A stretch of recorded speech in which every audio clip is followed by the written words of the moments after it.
Gjimnazi Fuat Babani në Bilisht do ta nisë vitin e ri shkollor me ambiente sportive të rikonstruktuara dhe të pajisura me standarde bashkohore.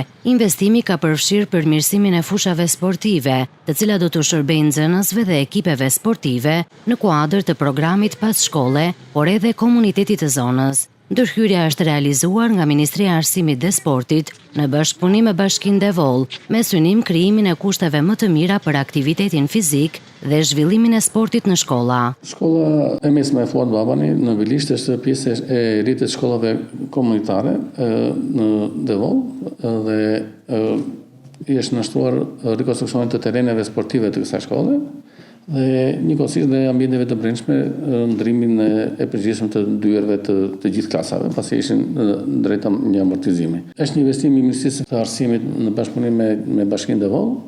Shpresojmë që këto investime të kontribuojnë në rritjen e cilësisë të sportit në ambientet në të cilat do zhvillohet edukimi fizik i klasave të kësaj shkolle, por edhe në procesin sportiv të rinjve në orët e mbasdites. Ambientet e reja pritet të nxisin pjesëmarrjen e të rinjve në aktivitete sportive, duke e kthyer shkollën në një hapësirë më funksionale edhe pas përfundimit të procesit mësimor. Projekti synon gjithashtu të forcojë socializimin dhe frymën e bashkëpunimit përmes sportit.